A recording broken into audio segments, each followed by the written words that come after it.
ਧੰਨ ਧੰਨ ਬਾਬਾ ਨੰਦ ਸਿੰਘ ਜੀ ਮਹਾਰਾਜ ਜਿਹਦੇ ਜਨਮ ਸਥਾਨ ਠਾਠ ਸ਼ੇਰਪੁਰ ਕਲਾਂ ਦੇ ਸਰਪ੍ਰਸਤ ਬਾਬਾ ਚਰਨ ਸਿੰਘ ਜੀ, ਉਹਨਾਂ ਕੋਲੋਂ ਕੋਈ ਸਵਾਲਾਤ ਕਰਦੇ ਹਾਂ। ਸੋ ਆਪਣਾ ਪਹਿਲਾ ਸਵਾਲ ਇਹ ਹੈ ਕਿ ਇੱਕ ਅਪਗ੍ਰੇਡ ਨੇ ਇੱਕ ਸ਼ੋਅ ਦੇ ਵਿੱਚ ਕਿਹਾ ਸੀ ਕਿ ਦਾੜੀ ਮੁੱਛਾਂ ਜੋ ਕਿ ਖਾਣਾ ਖਾਂਦੇ ਟਾਈਮ ਲਿਬੜ ਜਾਂਦੀਆਂ ਨੇ, ਸਾਨੂੰ ਵੈਸਟਰਨ ਕਲਚਰ ਅਪਣਾਉਣਾ ਚਾਹੀਦਾ। ਮੇਰਾ ਕਾਫੀ ਟਾਈਮ ਤੋਂ ਚੈਲੰਜ ਸੀ ਸਿੱਖ ਵਿਦਵਾਨਾਂ ਨੂੰ ਕਿ ਗੁਰੂ ਸਾਹਿਬਾਂ ਦਾ ਕੋਈ ਇੱਕ ਵੀ ਹੁਕਮ ਦਿਖਾਓ ਜਿਸ ਦੇ ਵਿੱਚ ਕੇਸ ਰੱਖਣ ਦੀ ਤੇ ਦਸਤਾਰ ਦੀ ਕੋਈ ਗੱਲ ਕੀਤੀ ਹੋਵੇ। ਹਾਂ, ਇੱਕ ਗੱਲ ਹੋਰ ਦੱਸ ਦਈਏ ਕਿ ਇਹ ਸਵਾਲ ਉਠਾਉਣ ਵਾਲਾ ਜਿਹੜਾ ਬੰਦਾ ਉਹਦੇ ਆਪ ਦੇ ਵਾਹਵਾ ਲੰਬੀ ਦਾੜੀ ਆ। ਤੁਸੀਂ ਇਸ ਬਾਰੇ ਕੀ ਕਹਿਣਾ ਚਾਹੋਗੇ?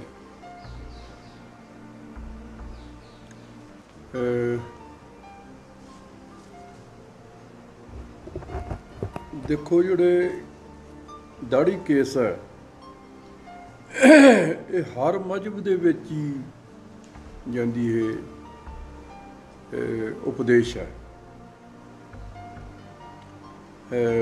मुड़ लै लो हजरत ईसा दी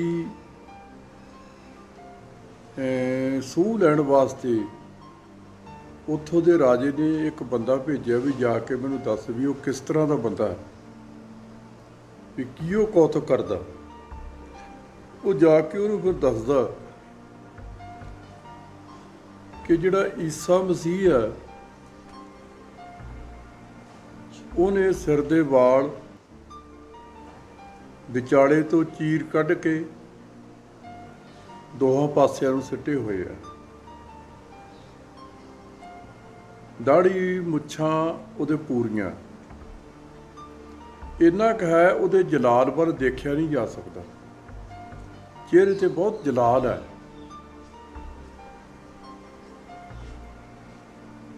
ਤੇ ਉਦੋਂ ਯੂਰਪ ਦੇ ਵਿੱਚ ਵੀ ਇਹ ਦਾੜੀ ਕੇਸ ਰੱਖਣ ਦੀ ਮਰਜ਼ਾਦਾ ਸੀਗੀ। ਹੌਲੀ ਹੌਲੀ ਇਹ ਚੱਲੀ। ਇਹ ਮਰਜ਼ਾਦਾ ਅਸਲ ਦੇ ਵਿੱਚ ਤਾਂ ਆਪਣੇ ਇੰਡੀਆ ਤੋਂ ਹੀ ਚੱਲੀ ਹੈ। ਪਰ ਮੈਂ ਇਸਲਾਮ ਮਤ ਦੇ ਹਜ਼ਰਤ ਮੁਹੰਮਦ ਸਾਹਿਬ, ਉਹਨਾਂ ਦੇ ਸਿਰ ਦੇ ਕੇਸ ਬਹੁਤ ਲੰਬੇ ਸੀ। ਇੱਕ ਦਿਨ ਉਹ ਕੇਸ ਸੁਕਾਉਣ ਵਾਸਤੇ ਸਿਰਹਾਣੇ 'ਤੇ ਸਿਰ ਰੱਖ ਕੇ ਪਿੱਛੇ ਧੂਣੀ ਤਾਪ ਕੇ ਤੇ ਕੇਸ ਸੁਕਾ ਰਹੇ ਸੀ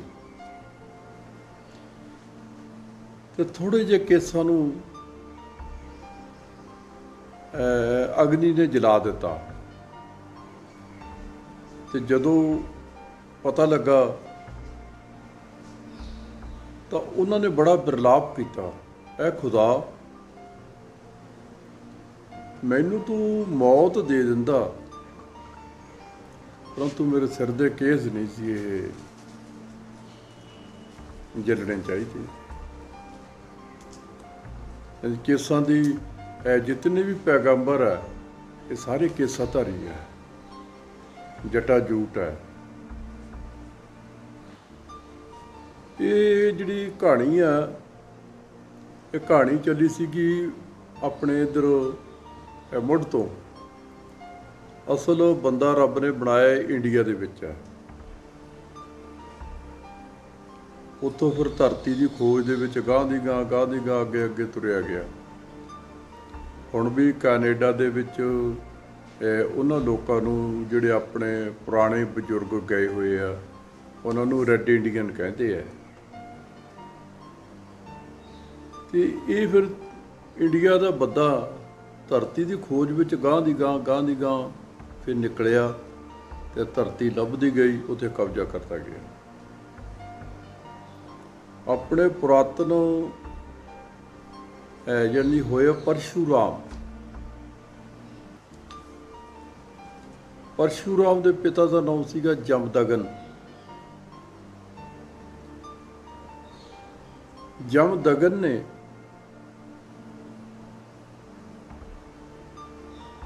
ਕੁਛ ਸਹੰਸਰ ਬਾਹੂ ਨਾਲ ਇਹਨਾਂ ਦਾ ਵਾਦ ਵਿਵਾਦ ਚੱਲਦਾ ਸੀ।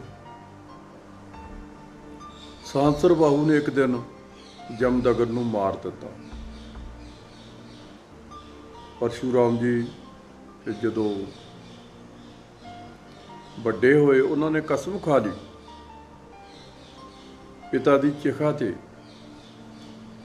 ਕਿ ਜਿਤਨੀ ਦੇਰ ਤੱਕ ਮੈਂ ਛਤਰੀਆਂ ਦਾ ਨਾਸ਼ ਨਹੀਂ ਕਰ ਦਿੰਦਾ ਉਨੀ ਦੇਰ ਤੱਕ ਸੁੱਖ ਦੀ ਨੀਂਦ ਨਹੀਂ ਸੌਵਾਂਗਾ। ਚਲੋ ਉਹ ਛਤਰੀਆਂ ਨੂੰ ਮਾਰਦਾ ਹੋਇਆ ਕੁਝ ਜਿਹੜੇ ਛਤਰੀ ਸੀ ਉਹਨਾਂ ਨੇ ਸਿਰ ਮਨਾ ਤੇ ਪਹਿਲਾਂ ਸਾਰੇ ਹੀ ਜਟਾਜੂਟ ਸੀਗੇ, ਫਿਰ ਉਹਨਾਂ ਨੇ ਡਰਦਿਆਂ ਮਾਰਿਆਂ ਨੇ ਸਿਰ ਦੇ ਉੱਤੇ ਬੋਦੀ ਰਖਾ ਲਈ ਤੇ ਆਪਣੇ ਜਿੰਨੇ ਰੋਗ ਸੀਗੇ ਉਹ ਲੁਹਾਤੇ। ਇਤਨੇ ਨੂੰ ਮਹਾਰਾਜ ਰਾਮਚੰਦਰ ਜੀ ਮਾਤਾ ਸੀਤਾ ਜੀ ਨੂੰ ਵਿਆਹ ਕੇ ਆ ਰਹੇ ਸੀ। ਰਸਤੇ ਵਿੱਚ ਮੇਲ ਹੋ ਗਿਆ ਪਰਸ਼ੂਰਾਮ ਨਾਲ। ਪਰਸ਼ੂਰਾਮ ਨੇ ਉਹਨਾਂ ਦਾ ਰਥ ਰੋਕਿਆ। ਮੈਂ ਕਸਮ ਖਾਧੀ ਹੈ ਕੋਈ ਛਤਰੀ ਰਹਿਣ ਨਹੀਂ ਦਊਂਗਾ, ਜਾਂ ਤੁਸੀਂ ਮੇਰੀ ਈਰ ਵਿੱਚ ਆ ਜਾਓ। ਲਛਮਣ ਜੀ ਪੁੱਛਦੇ ਆ ਕਿ ਭਰਾਤਾ ਸ਼੍ਰੀ ਵੀ ਤੁਸੀਂ ਕਹੋ ਤਾਂ ਮੈਂ ਇਹਦੀਆਂ ਬਾਹਾਂ ਕੱਟ ਦਿੰਦਾ,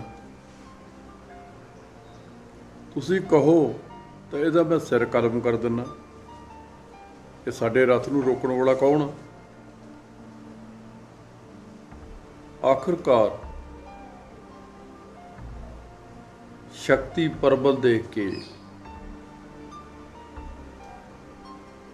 ਮੌਕੇ ਦੇ ਅਵਤਾਰ ਭਗਵਾਨ ਸ੍ਰੀ ਰਾਮਚੰਦਰ ਜੀ, ਉਹਨਾਂ ਦੇ ਮੂਹਰੇ ਪਰਸ਼ੂਰਾਮ ਜੀ ਦੀ ਇੱਕ ਨਾ ਚੱਲੀ। ਸਤਿਗੁਰਾਂ ਨੇ ਵੀ ਬਾਣੀ ਵਿੱਚ ਜ਼ਿਕਰ ਕੀਤਾ ਹੈ, ਪਰਸ਼ੁਰਾਮ ਰੋਵੇ ਘਰ ਆਇਆ। ਮਹਾਰਾਜ ਰਾਮਚੰਦਰ ਦੇ ਮੂਹਰੇ ਉਹਦਾ ਕੋਈ ਤੀਰ ਨਹੀਂ ਚੱਲਿਆ, ਕੁਝ ਨਹੀਂ ਹੋਇਆ। ਜਿਹੜੇ ਟੋਕੇ ਨਾਲ ਵੱਢਦਾ ਸੀ ਉਹ ਵੀ ਨਹੀਂ ਚੱਲ ਸਕਿਆ, ਹਥਿਆਰ ਸੁੱਟਣੇ ਪੈ ਗਏ।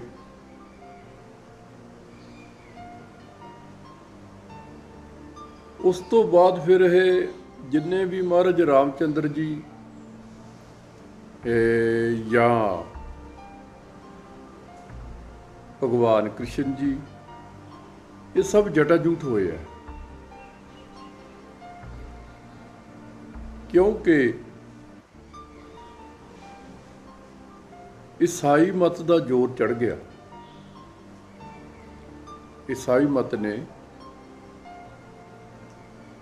ਜਾਂਦੀ ਕਿਹਾ ਵੀ ਕੱਲੇ ਦਾੜੀ ਕੇਸ ਹੈ ਤਾਂ ਯਿਸੂ ਦੇ ਹੈ, ਈਸਾ ਮਸੀਹ ਦੇ ਹੋਣ, ਹੋਰ ਕਿਸੇ ਦੇ ਸਿਰ ਦੇ ਕੇਸ ਜਾਂ ਦਾੜੀ ਮੁੱਛਾਂ ਨਾ ਹੋਣ। ਉਹਨੂੰ ਇਕੱਲਾ ਹੀ ਦਿਖਾਉਣ ਵਾਸਤੇ ਇਹੋ ਜਿਹੀਆਂ ਮੂਰਤੀਆਂ ਬਣਾਤੀਆਂ ਕਿ ਜਿਨ੍ਹਾਂ ਦਾ ਵਿੱਚ ਸਿਰ ਦੇ ਕੇਸ ਦਿਖਾਉਂਦੇ ਆ ਤੇ ਦਾੜੀ ਮੁੱਛਾਂ ਨਹੀਂ ਦਿਖਾਉਂਦੇ। ਫੋਟੋਆਂ ਇਹੋ ਜਿਹੀਆਂ ਬਣਾਤੀਆਂ। ਈਸਾਈ ਮਸ਼ੀਨਰੀ ਦਾ ਪ੍ਰਚਾਰ ਸੀ। ਮੈਂ ਦੱਸ ਰਿਹਾ ਵੀ ਇਹ ਜਿਹੜਾ ਹੈਗਾ ਸਤਿਗੁਰੂ ਗੁਰੂ ਨਾਨਕ ਸਾਹਿਬ ਉਹ ਵੀ ਜ਼ਿਕਰ ਕਰਦੇ ਆ, ਸਾਬਤ ਸੂਰਤ ਰੱਬ ਦੀ ਭੰਨੇ ਬੇਈਮਾਨ, ਦਰਗਾਹ ਢੋਈ ਨਾ ਮਿਲੇ ਕਾਫਰ ਕੁੱਤਾ ਸ਼ੈਤਾਨ। ਉਹਨੂੰ ਦਰਗਾਹ ਦੇ ਵਿੱਚ ਢੋਈ ਨਹੀਂ ਮਿਲ ਸਕਦੀ, ਰੱਬ ਦੀ ਬਣਾਈ ਹੋਈ ਚੀਜ਼ ਨੂੰ ਜਿਹੜਾ ਵਿਗਾੜਦਾ।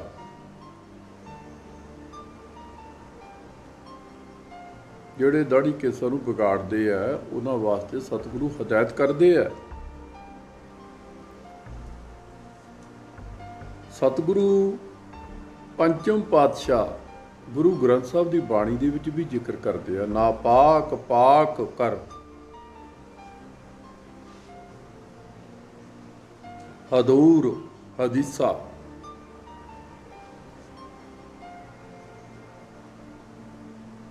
ਨਾਪਾਕ ਪਾਕ ਕਰ ਹਦੀਸਾ।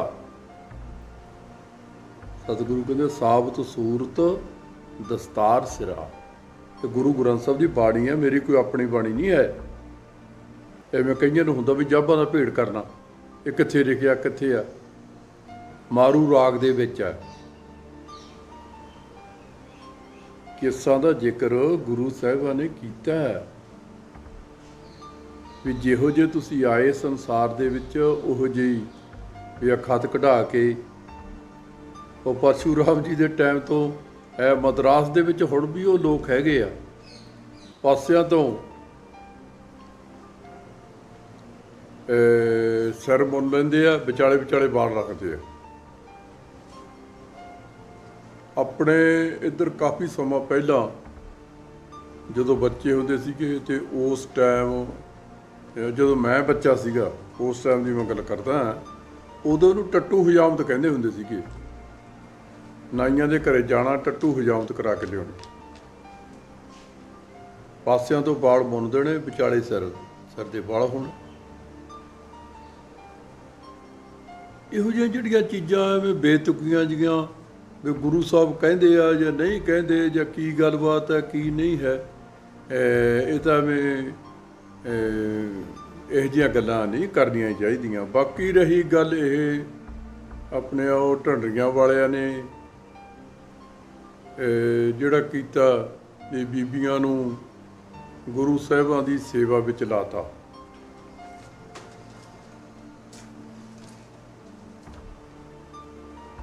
ਇਸਤਰੀ ਕੋਈ ਮਾੜੀ ਚੀਜ਼ ਨਹੀਂ ਹੈ। ਇਸਤਰੀ ਇੱਕ ਇੱਜ਼ਤ ਹੈ। ਸਾਨੂੰ ਕੋਈ ਮਾਂ ਦੀ ਗਾਲ ਕੱਢ ਦੇਵੇ, ਅਸੀਂ ਮਰਨ ਮਾਰਨ ਤੱਕ ਜਾਂਦੇ ਹਾਂ। ਭੈਣ ਦੀ ਗਾਲ ਕੱਢ ਦੇਵੇ, ਜਾਂ ਮਰ ਜਾਵਾਂਗੇ ਜਾਂ ਮਰ ਜਾਵਾਂਗੇ। ਧੀ ਦੀ ਗਾਲ ਕੱਢ ਦੇਵੇ, ਘਰ ਵਾਲੇ ਨੂੰ ਕੋਈ ਬੰਦਾ ਚੰਗਾ ਬੋਲੇ, ਲੜਾਈ ਹੋ ਪੈਂਦੀ ਹੈ। ਇਸਤਰੀ ਭਜਨ ਭੋਜਨ ਖਜ਼ਾਨਾ ਨਾਰੀ, ਚਾਰੋਂ ਪਰਦੇ ਦੇ ਅਧਿਕਾਰੀ। ਭਜਨ ਕਰਨਾ ਛੁਪਾ ਕੇ ਕਰੋ। ਲਿਵਤਾ ਪ੍ਰਭੂ ਨਾਲ ਜੋੜਨੀ, ਲੋਕਾਂ ਨਾਲ ਤਾਂ ਜੋੜਨੀ ਨਹੀਂ। ਆ ਸਾਡੇ ਵੀ ਕਈ ਵਾਰੀ ਮੈਂ ਨਾਨਸਰ ਦੇਖਦਾ ਹੁੰਦਾ, ਮਾਲਾ ਨੂੰ ਫੜ ਕੇ ਘੁਮਾਉਣਗੇ, ਦਵਾ ਦਬ ਜਿਵੇਂ ਟਿੰਡਾ ਖੂਹ ਦੀਆਂ ਟਿੰਡਾਂ ਘੁੰਮਦੀਆਂ ਹੁੰਦੀਆਂ, ਐਂ ਘੁਮਾਈ ਜਾਣਗੇ ਵੀ ਤਾਂ ਕਿ ਲੋਕ ਕਹਿਣਗੇ ਜੀ ਜਪਾ ਜਾਪ ਚੱਲ ਰਿਹਾ। ਦਿਖਾਵਾ ਹੈ।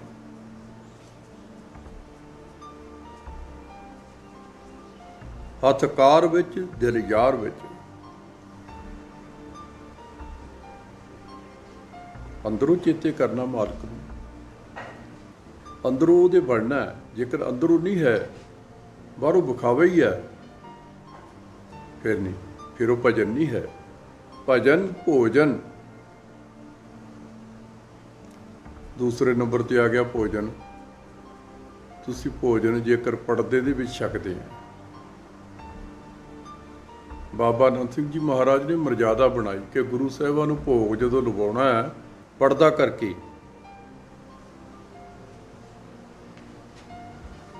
ਭਜਨ ਭੋਜਨ ਖਜ਼ਾਨਾ।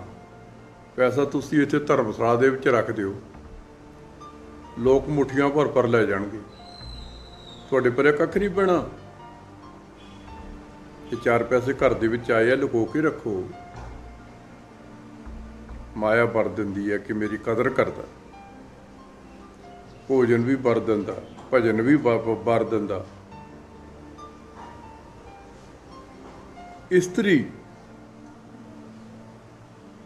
ਇਸਤਰੀ ਨੂੰ ਦ੍ਰੋਪਦੀ ਨੂੰ ਨਗਨ ਕਰਨ ਵਾਸਤੇ, ਹੁਣ ਮੈਂ ਇੱਧਰ ਬੀਬੀਆਂ ਵਾਲੇ ਪਾਸੇ ਹੀ ਜਾਣਾ ਕਿ ਮਹਾਰਾਜ ਰਾਮਚੰਦਰ ਜੀ ਦੇ ਫੋਟੋ ਨਾਲ ਹੁਣ ਪਤਾ ਨਹੀਂ ਕਿਤਨੇ ਕੁ ਜਿਹੜੇ ਹੈਗੇ ਆ ਉਹ ਫੋਟੋਗ੍ਰਾਫਰ ਜੇ ਉਹ ਫੋਟੋਆਂ ਬਣਾਈ ਜਾਂਦੇ, ਮਾਤਾ ਸੀਤਾ ਨੂੰ ਨਾਲ ਬਿਠਾਉਂਦੇ ਆ। ਜਦੋਂ ਕਿ ਦਰਬਾਰ ਦੇ ਵਿੱਚ ਮਹਾਰਾਜ ਰਾਮਚੰਦਰ ਜੀ ਇਕੱਲੇ ਜਾਂਦੇ ਸੀ, मैं सबूत दिना। एक बार महाराज दरबार दे विच गए, लोकां दे मुकदमे सुनते, दुख निवृत्त करते, सारी दिहाड़ी गुजर गई। अक्के होए घरे आ गए। अगों गोलियां ने माता सीता जी नूं पुछया कि रावण दे 10 सिर किस तरह है, सानू समझाओ। बड़ा समझाया कि सानू तो पता नहीं लगता। माता जी कहन लगे फिर कोला लियाओ। कोला लिया, कोला लिया के उन्होंने तस्वीर बनाई, चित्र बनाया रावण का भी इस तरह वो 10 सिर सी। इतने नूं अक्के होए बंदा बाहरों अक्या आवे, घर दे विच घर वाली ते गुस्सा कढ़दा हुंदा। ये आम ही सुभाविक गल है। जे वो पानी लैके अगे हुंदी है तो कहंदा इत्थे रख दे, अग ला दे।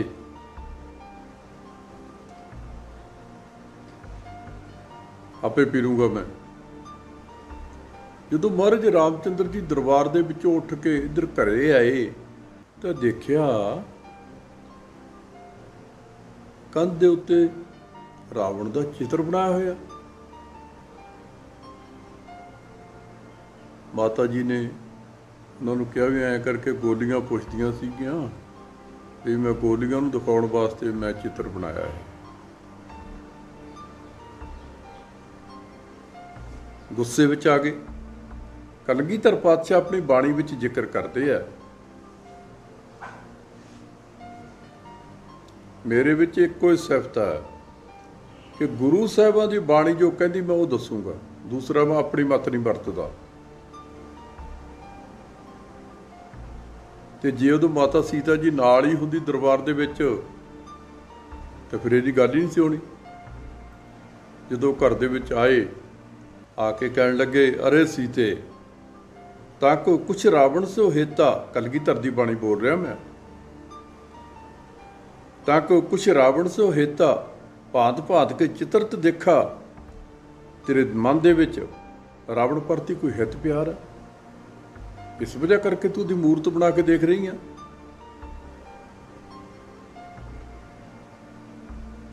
लख मिन्नतां कीतियां माता सीता जी ने।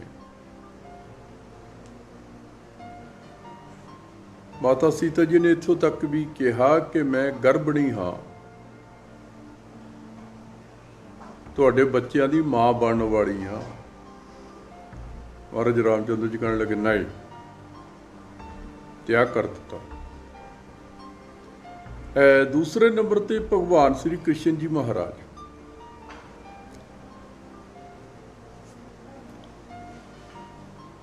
गोकुलपुरी दे विच 12 साल महाराज ने गुजारे। कंस नूं पता लगा कि मैनू मारन वाला गोकुलपुरी विच खेडदा फिरदा। 12 साल का बच्चा किड्डा कुं हुंदा,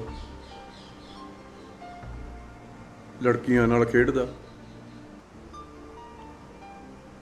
आ जिहड़ा अपने राधा दे नाल तस्वीरां जिहां छापदे आ, ये बचपन दीयां तस्वीरां है।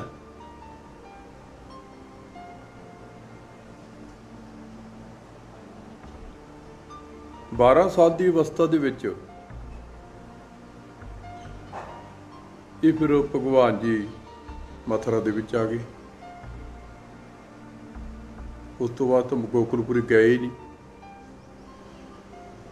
किहड़े वेले गोपियां नाल नाच हो गया। महान शख्सियत नूं गिराउण वास्ते कि ये जिहड़ा शख्स सी अजशी सी,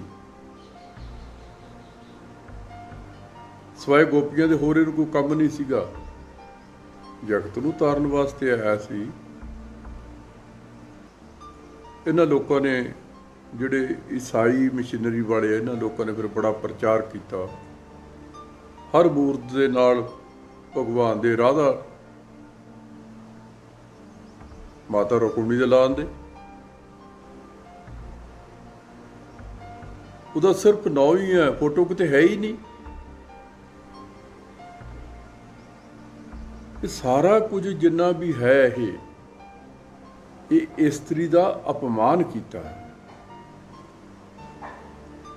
ਮੈਂ ਬੇਨਤੀ ਕਰ ਰਿਹਾ ਸੀਗਾ ਵੀ ਜਿਹੜੇ ਇਹ ਲੋਕ ਬੀਬੀਆਂ ਨੂੰ ਸਟੇਜਾਂ ਤੇ ਲਿਆਉਂਦੇ ਆ, ਆਪਣੇ ਤੁਸੀਂ ਪੁਰਾਣੇ ਵਿਚਾਰ ਦੇਖ ਲਓ। ਜਿਹੜੇ ਲੋਕ ਹੁਣ ਵੀ ਆਪਣੀਆਂ ਲੜਕੀਆਂ ਨੂੰ ਪਰਦੇ 'ਚ ਰੱਖਦੇ ਆ। ਮਾਤਾ ਦ੍ਰੋਪਦੀ ਨੂੰ ਨਗਨ ਕਰਨ ਲੱਗੇ ਤਾਂ ਫਿਰ ਮਹਾਭਾਰਤ ਦਾ ਯੁੱਧ ਹੋ ਗਿਆ। ਬਾਬਾ ਨੰਦ ਸਿੰਘ ਜੀ ਮਹਾਰਾਜ ਉਹ ਬੀਬੀਆਂ ਨੂੰ ਇਸੇ ਵਜ੍ਹਾ ਕਰਕੇ ਸਟੇਜ ਤੇ ਅਸੀਂ ਨਹੀਂ ਚੜਾਉਂਦੇ ਸੀ ਕਿ ਕਈ ਵਾਰੀ ਚੁੰਨੀ ਦਾ ਪੱਲਾ ਉੱਡ ਗਿਆ, ਕਈ ਵਾਰੀ ਜਿਹੜੇ ਕੀਰਤਨ ਸੁਣਨ ਵਾਲੇ ਉਹ ਮਜ਼ਾਕ ਕਰਨਗੇ ਵੀ ਅੱਧਾ ਸਿਰ ਨੰਗਾ ਸੀ, ਅੱਧਾ ਐਂ ਬੈਠੀ ਸੀ। ਇਸ ਤੋਂ ਬਿਹਤਰ ਹੈ ਵੀ ਇਹ ਛਤਰੀ ਮਰਜ਼ਾਦਾ ਪਿੱਛੇ ਤੋਂ ਚੱਲੀ ਆਉਂਦੀ ਹੈ। ਸਤਿਗੁਰੂ ਉਦਾਹਰਨ ਦਿੰਦੇ ਆ, ਰਾਜਾ ਜਨਮੇਜਾ ਦੇ ਮਤੀ ਬਰਜ ਬਿਆਸ ਪੜਾਇਆ, ਤਿਨ ਕਰ ਜਗ 18 ਘਾਏ ਕਿਰਤ ਨ ਚਲੇ ਚਲਾਇਆ। ਬਿਆਸ ਜੀ ਕਥਾ ਕਰਦੇ ਸੀ। ਹੁਣ ਤਾਂ ਕੁਛ ਹੀ ਲੋਕ ਕਥਾ ਕੁਥਾ ਸੁਣਦੇ ਆ, ਬਾਕੀ ਕੋਈ ਹੈ ਨਹੀਂ। ਐਵੇਂ ਲੋਕਾਂ ਨੂੰ ਕੋਈ ਇੰਟਰਸਟ ਨਹੀਂ ਹੈ, ਗਾਣਿਆਂ ਵੱਲ ਜ਼ਿਆਦਾ ਇੰਟਰਸਟ ਆ।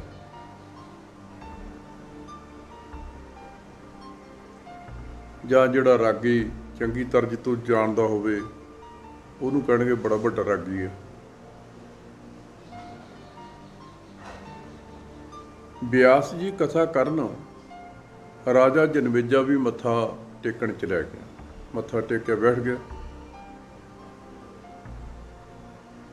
ਉਹਨਾਂ ਨੇ ਕਥਾ ਕੀਤੀ, ਪ੍ਰਸੰਗ ਚੱਲ ਰਿਹਾ ਸੀ ਵੀ ਹੋਣੀ ਹੋ ਕੇ ਰਹਿੰਦੀ ਹੈ। ਕਰਮ ਕੀ ਗਤੀ ਟਾਰੈ ਨਹੀਂ ਟਰੀ। ਜਿਹੜੀ ਕਰਮ ਦੀ ਗਤੀ ਹੈ ਨਾ, ਜੋ ਕਰਮਾਂ 'ਚ ਲਿਖਿਆ ਹੋਇਆ ਉਹ ਟਲਦਾ ਨਹੀਂ ਹੈ। ਇਹ ਤਾਂ ਸਾਡੇ ਹੀ ਆ, ਸਬਜ਼ ਬਾਗ ਦਿਖਾਉਂਦੇ ਆ, ਤੁਸੀਂ ਅਖੰਡ ਪਾਠ ਰਕਾ ਲਓ, ਤੁਸੀਂ ਇਹ ਕਰ ਲਓ, ਥੋੜ੍ਹੇ ਦੁੱਖ ਨਿਵਰਤ ਕਰ ਦਿਆਂਗੇ, ਤੁਹਾਨੂੰ ਨਰਕਾਂ 'ਚੋਂ ਬਚਾ ਦਿਆਂਗੇ। ਬਾਬਾ ਕਬੀਰ ਜੀ ਜ਼ਿਕਰ ਕਰਦੇ, ਨਰਕ ਸੁਰਗ ਤੇ ਮੈਂ ਰਿਹੋ ਸੰਤਨ ਕੈ ਪ੍ਰਸਾਦ। ਮੈਂ ਸਾਧੂ ਦੀ ਸੰਗਤ ਦੇ ਵਿੱਚ ਗਿਆ, ਨਰਕ ਦਾ ਡਰ ਚੱਕਿਆ ਗਿਆ, ਸਵਰਗ ਦਾ ਲਾਲਚ ਚੱਕਿਆ ਗਿਆ। ਮੇਰੇ ਮਨ ਦੇ ਵਿੱਚੋਂ ਭੈ ਹੀ ਖਤਮ ਹੋ ਗਿਆ। ਨਿਰਭਉ ਜਪੈ ਸਗਲ ਭਾਉ ਮਿਟੈ। ਜਿੱਥੇ ਪਰਮੇਸ਼ਰ ਹਿਰਦੇ ਵਿੱਚ ਵਸ ਜਾਵੇ ਉੱਥੇ ਫਿਰ ਦੂਸਰਾ ਡਰ ਨਹੀਂ ਰਹਿੰਦਾ।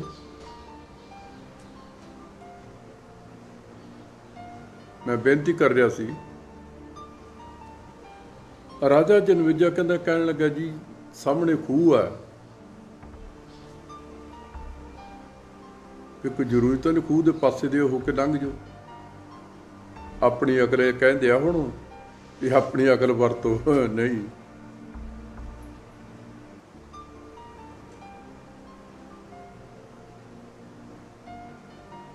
ਉਹ ਕਹਿਣ ਲੱਗੇ ਜਨਮੇਜਾ,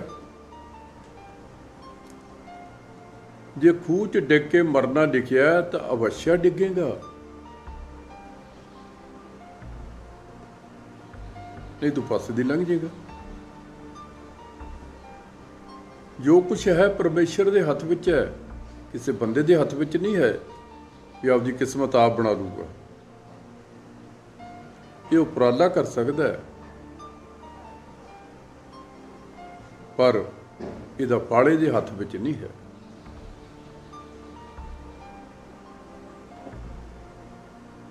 ਕਹਿਣ ਲੱਗਾ ਜੀ ਮੈਂ ਨਹੀਂ ਮੰਨਦਾ। ਲੱਗਾ ਕੈਂਤੂ ਪਰੰਤੂ ਕਰਨ। ਕਹਿਣ ਲੱਗੇ ਉਹ ਜਨਮੇਜਾ ਸੁਣ, ਸਾਧ ਨੂੰ ਡਰ ਨਹੀਂ ਨਾ ਹੁੰਦਾ, ਕੋਈ ਰਾਜਾ ਜਾਂ ਭਿਖਾਰੀ ਇੱਕੋ ਜਿਹੇ ਹੁੰਦੇ ਆ।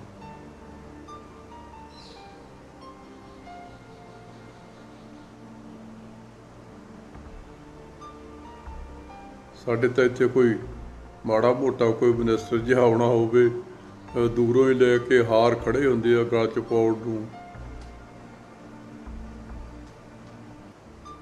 ਕਹਿਣ ਲੱਗੇ ਜਨਮੇਜਾ ਮੇਰੀ ਗੱਲ ਸੁਣ, ਮੈਂ ਤੈਨੂੰ ਦੱਸਦਾ,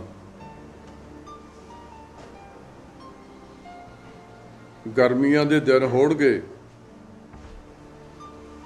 ਤੂੰ ਘੋੜੀ ਤੇ ਚੜ੍ਹ ਕੇ ਸ਼ਿਕਾਰ ਖੇਡਣ ਵਾਸਤੇ ਜਾਵੇਂਗਾ। ਦੁਪਹਿਰ ਦਾ ਟਾਈਮ ਹੋਊਗਾ, ਇੱਕ ਤਲਾਅ ਦੇ ਕਿਨਾਰੇ ਘੋੜੀ ਨੂੰ ਪਾਣੀ ਪਿਲਾ ਕੇ ਆਪ ਵੀ ਪਾਣੀ ਪੀਵੇਂਗਾ।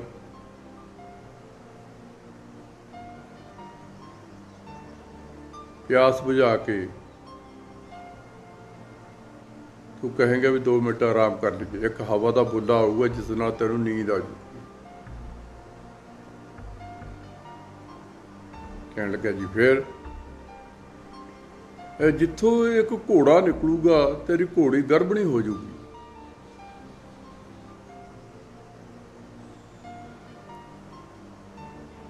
ਕੁਝ ਸਮੇਂ ਬਾਅਦ ਫਿਰ ਉਹਦੇ ਬਛੇਰਾ ਪੈਦਾ ਹੋਊਗਾ। ਬਛੇਰਾ ਇੰਨਾ ਸੋਹਣਾ ਹੋਊਗਾ, ਤੂੰ ਜੱਗ ਕਰੇਗਾ। 18 ਕੁਲਾਂ ਦੇ ਬ੍ਰਾਹਮਣ ਸੱਦੇਗਾ, ਉਹਨਾਂ ਨੂੰ ਸੱਦ ਕੇ ਬ੍ਰਹਮ ਭੋਜ ਕਰੇਗਾ। ਛਤਰੀ ਮਰਜ਼ਾਦਾ ਨਹੀਂ ਹੈ ਕਿ ਇਸਤਰੀ ਸਭਾ ਵਿੱਚ ਜਾਵੇ। ਸਾਡੇ ਤਾਂ ਪਤਾ ਨਹੀਂ ਇਹ ਛਤਰੀ ਹੈ ਜਾਂ ਬ੍ਰਾਹਮਣ ਹੈ ਜਾਂ ਕੀ ਚੀਜ਼ ਹੈ, ਸ਼ੂਦਰ ਹੈ। ਇਹਨਾਂ ਨੂੰ ਕੋਈ ਮਰਜ਼ਾਦਾ ਮਰਜ਼ੂਦਾ ਤਾਂ ਹੈ ਹੀ ਨਹੀਂਗਾ। ਮੈਂ ਐਂ ਕਰਤਾ, ਮੈਂ ਐਂ ਕਰਤਾ।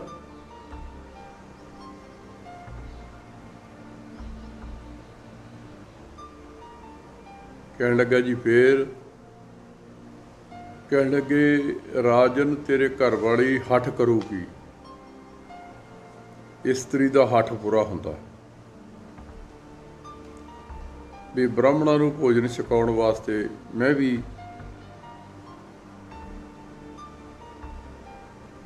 ਜਾਣਾ। ਉਹਨੇ ਬੜਾ ਰੋਕਿਆ, ਆਖਿਰਕਾਰ ਉਹ ਨਹੀਂ ਰੁਕੀ, ਭੋਜਨ ਛਕਾਉਣ ਵਾਸਤੇ ਆ ਗਈ। ਇੱਕ ਹਵਾ ਦਾ ਬੁੱਲਾ ਆਇਆ ਜਿਸ ਦੇ ਨਾਲ ਉਹਦੀ ਸਾੜੀ ਦਾ ਪੱਲਾ ਉੱਡ ਗਿਆ, ਜਿਸ ਨੂੰ ਵੇਖ ਕੇ ਸਾਰੇ ਬ੍ਰਾਹਮਣ ਹੱਸ ਪਏ। ਰਾਜੇ ਨੂੰ ਗੁੱਸਾ ਆਇਆ ਵੀ ਮੇਰੇ ਘਰ ਵਾਲੇ ਨੂੰ ਨਗਨ ਦੇਖ ਕੇ ਹੱਸਦੇ ਆ, ਮਜ਼ਾਕ ਕਰਦੇ ਆ। ਉਹਨੇ 18 ਕੁਲਾਂ ਦੇ ਬ੍ਰਾਹਮਣ ਮਰਵਾ ਦਿੱਤੇ। ਬ੍ਰਹਮ ਹੱਤਿਆ ਲੱਗ ਗਈ। ਸਾਰੇ ਸਰੀਰ ਤੇ ਕੋੜ ਹੋ ਗਿਆ। ਫਿਰ ਪੁੱਛਿਆ ਜੀ ਹੁਣ ਕੀ ਕਰੀਏ? ਕਹਿਣ ਲੱਗੇ ਆਪਣੇ ਬਜ਼ੁਰਗਾਂ ਦੀ ਮਹਾਭਾਰਤ ਦੀ ਕਥਾ ਸੁਣ। ਹੁਣ ਆਪਾਂ ਗੁਰੂ ਗ੍ਰੰਥ ਸਾਹਿਬ ਦਾ ਪਾਠ ਕਹਿੰਦੇ, ਉਦੋਂ ਮਹਾਭਾਰਤ ਦੀ ਕਥਾ ਪ੍ਰਚਲਿਤ ਸੀ। ਮਹਾਭਾਰਤ ਦੀ ਕਥਾ ਸੁਣਦਾ ਗਿਆ। ਠੀਕ ਹੈ, ਸੱਤ ਆ ਜੀ, ਸੱਤਾ ਕਰਦਾ ਗਿਆ। ਉੱਥੇ ਜਾ ਕੇ ਨੱਕ ਚੜਾਇਆ ਜਿੱਥੇ ਆ ਗਿਆ ਵੀ ਭੀਮ ਸੈਨ ਨੇ ਹਾਥੀ ਅਸਮਾਨ ਦੇ ਵਿੱਚ ਭੜਕਾਤੇ। ਕਹਿੰਦਾ ਜੇ ਨਹੀਂ ਹੋ ਸਕਤਾ, ਇਹ ਕੈਸੇ ਹੋ ਗਿਆ? ਉੱਥੇ ਨੱਕ ਚੜਾਇਆ, ਸਾਰੇ ਸਰੀਰ ਤੋਂ ਕੋੜ ਹਟ ਗਿਆ, ਨੱਕ ਤੇ ਕੋੜ ਰਹਿ ਗਿਆ, ਜਿਸ ਕਾਰਨ ਰਾਜੇ ਦੀ ਮੌਤ ਹੋਈ। ਹੋਇਆ ਉਸੇ ਤਰੀ ਜਿਹੜੀ ਇਸਤਰੀ ਹੈ, ਇਸਤਰੀ ਪਰਦੇ ਦੇ ਵਿੱਚ ਜਿੰਨੀ ਢਕੀ ਹੋਊਗੀ, ਪਰਦੇ ਵਿੱਚ ਹੋਊਗੀ, ਉਨੀ ਸੋਹਣੀ ਲੱਗਦੀ ਹੈ। ਜਿੰਨੇ ਇਹਦੇ ਆ ਫਰੈਂਕਲੀ ਵਸਤਰ ਪਾਏ ਹੋਣਗੇ, ਉਨੇ ਇਹ ਨਹੀਂ ਹੈ।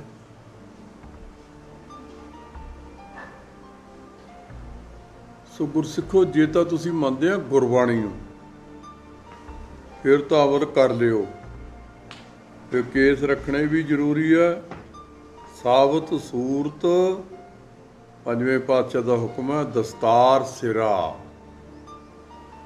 ਦਸਤਾਰ ਵੀ ਜ਼ਰੂਰੀ ਹੈ।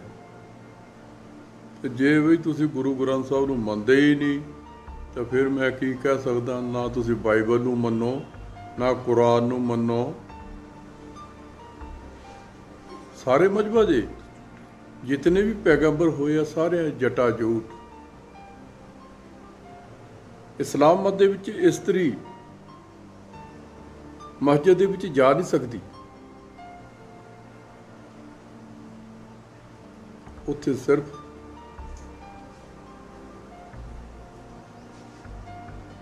ਮਰਦ ਹੀ ਜਾ ਸਕਦਾ।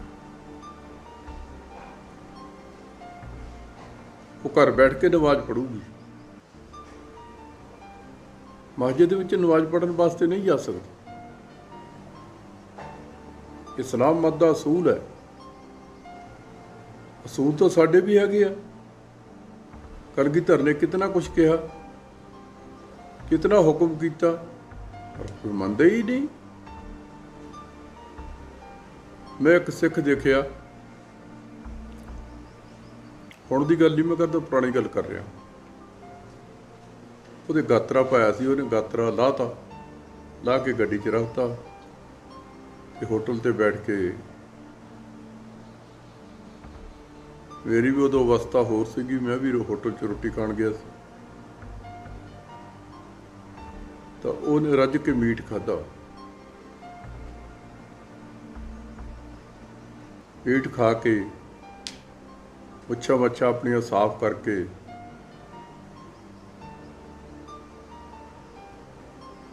ਹੱਥ ਧੋ ਕੇ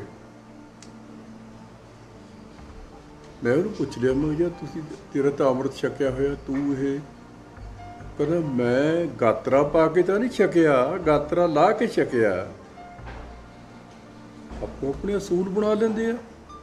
ਅਸੀਂ ਆਏ ਨਹੀਂ ਕੀਤਾ, ਅਸੀਂ ਐਂ ਕਰਕੇ ਕਰ ਲਿਆ। ਕਲਯੁਗ ਦੇ ਵਿੱਚ, ਕਲਯੁਗ ਜਦੋਂ ਆਇਆ ਸੀ ਗੁਰੂ ਨਾਨਕ ਸਾਹਿਬ ਦੇ ਕੋਲੇ, ਇੱਕ ਹੱਥ ਦੇ ਵਿੱਚ ਲਿੰਗ, ਇੱਕ ਹੱਥ ਦੇ ਵਿੱਚ ਜੀਭ ਫੜ ਕੇ ਆਇਆ।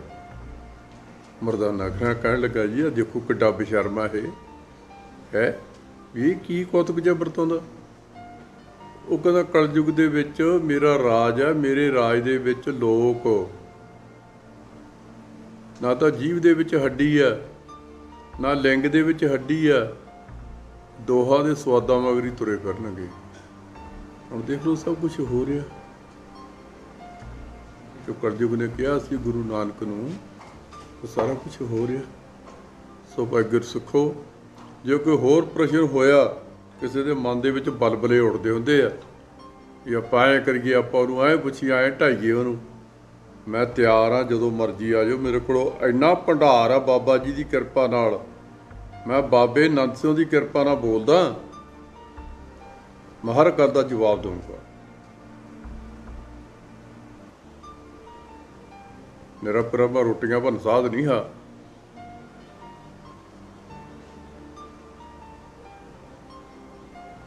ਘਰੋਂ ਰੋਟੀ ਖਾ ਕੇ ਤੇ ਬਾਬਾ ਜੀ ਸੇਵਾ ਚ ਆਉਣਾ। ਮੇਰੇ ਵਿੱਚ ਅਣਖ ਹੈ। ਹਾਂ, ਜਿਹੜਾ ਗੁਰੂ ਸਾਹਿਬਾਂ ਪ੍ਰਤੀ ਕੋਈ ਬਕਵਾਸ ਕਰਦਾ ਹੈ ਨਾ, ਉਹਨਾਂ ਤੇ ਮੈਂ, ਲੋਕਾਂ ਤੇ ਮੈਂ ਬਹੁਤ ਚਿੜਦਾ ਹਾਂ। ਉਹਨਾਂ ਲੋਕਾਂ ਨੂੰ ਮੈਂ ਬਖਸ਼ਦਾ ਨਹੀਂ ਹੁੰਦਾ ਵੀ ਕਿੰਤੂ ਪਰੰਤੂ ਐਵੇਂ ਕਰੀ ਜਾਣਾ, ਉਹ ਕਰਨਾ, ਉਹ ਕਰਨਾ। ਚਲੋ ਬਸ ਅੱਜ ਇੰਨਾ ਹੀ ਬਹੁਤ ਆ, ਬਾਕੀ ਫਿਰ ਸਹੀ। ਵਾਹਿਗੁਰੂ ਜੀ ਕਾ ਖਾਲਸਾ, ਵਾਹਿਗੁਰੂ ਜੀ ਕੀ ਫਤਿਹ।